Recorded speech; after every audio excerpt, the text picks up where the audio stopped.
महादेव जी बता रहे हैं, द्वारपाल हरि के प्रिय दो, जय और विजय जान सबको, विप्र श्रापते दोनों भाई, तामस असुर देह तिन पाई।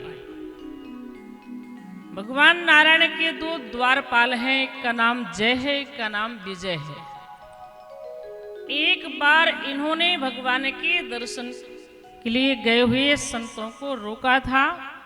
प्रभु के दर्शन से उन महात्माओं को जब वंचित किया तो उन्हें महात्माओं ने श्राप दे दिया, आप हमें भगवान के दर्शन से वंचित कर रहे हैं, तो हम आपको श्राप देते हैं कि आप राक्षस हो जाओ।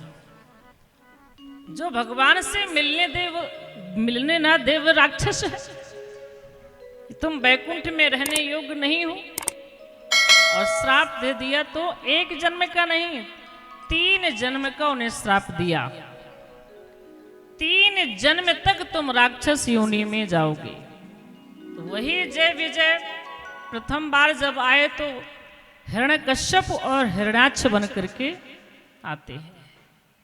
तो इन्हें हिरण्याक्ष को भगवान वराह ने मारा और हिरण्यकश्यप को भगवान नरसिंह ने मारा। फिर भी इनकी मुक्ति नहीं हुई क्योंकि ब्राह्मण का श्राप था। तो फिर यही दोबारा फिर जन्म लेते हैं, तो रावण और कुंभकर्ण के रूप में त्रेता में। तो भगवान श्री राम ने इनको मारा, फिर भी ये मुक्त नहीं हुए हैं। 3 जन्म तुझे बचन प्रमाणा। तो फिर जो है द्वापर में शिशुपाल और दंत वक्र के रूप में ये जब आते हैं तो भगवान कृष्ण ने इनको मारा, तब इनका उद्धार हुआ। तो एक अवतार का कारण ये बताया गया। दूसरा कारण है, एक कल्प सुर देख दुखारे, समर जलंधर सन सब हारे, शंभु कीन संग्राम अपारा, धनुज महाबल मरई न मारा। एक राक्षस था जिसका नाम था जलंधर। भगवान शंकर उससे बहुत लड़ते हैं लेकिन उसे मार नहीं पाते हैं। शंभु कीन संग्राम में अपारा, लेकिन धनुज महाबल मरई न मारा। भगवान शंकर से भी जलंधर नहीं मर रहा। अब क्या किया जाए? तो भगवान नारायण का स्मरण किया गया। भगवान नारायण प्रकट हुए, बोले क्या मैं सहायता करूं?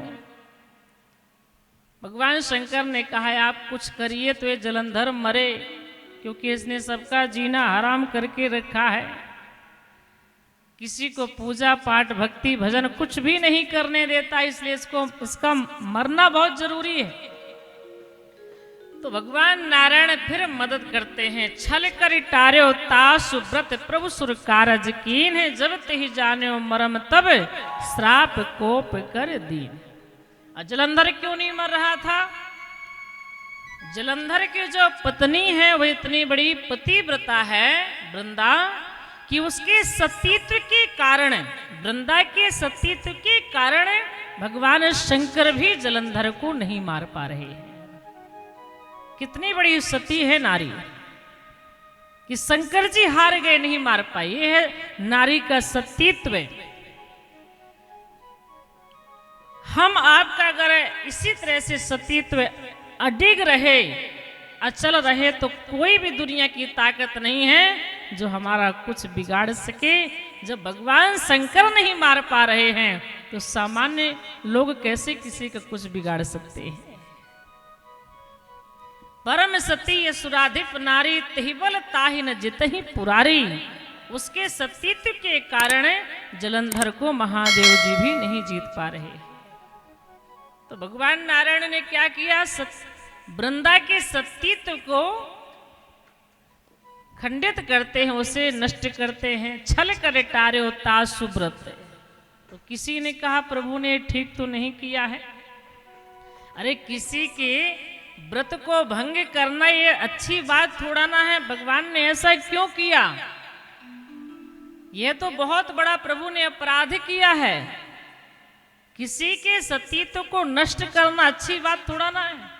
भगवान कहते हैं कि किसी के धर्म को नष्ट नहीं करना चाहिए, किसी के सतीत्व को नष्ट नहीं करना चाहिए, किसी से झूठ नहीं बोलना चाहिए, ये सब पाप श्रेणी में आते हैं। फिर भगवान ने ऐसा क्यों किया? तो संतों ने कहा कि प्रभु जो वृंदा के पातिव्रत धर्म को नष्ट करते हैं वह अपने लिए नहीं करते हैं। किसके लिए कर रहे हैं? उससे सारे जगत का हित है। छल कर टार्यो तासु व्रत प्रभु सुर कारज कीन, देवताओं के कार्य के लिए है, जगत के लिए है। इसलिए यहाँ परमात्मा को हम दोषी नहीं कह सकते हैं। और कल मैंने आपसे बताया भी था कि समर्थ कहूँ नहीं दोष गुसाई, रवि पावक सुरसर की नाई।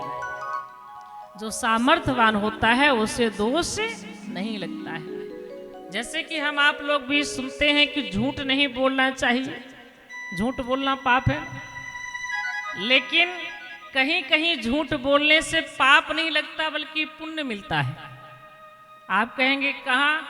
तो मान लीजिए हमारे झूठ बोलने से किसी के प्राण की रक्षा हो रही है, कोई गाय जा रही है और कोई कसाई गाय का पीछा कर रहा है और गाय इस रास्ते में चली गई, कसाई आता है हमसे पूछता है क्या आपने गाय को देखा है, कौन दिशा में गई है? तो उस समय हमें सत्य नहीं बोलना, उस समय झूठ बोलना चाहिए।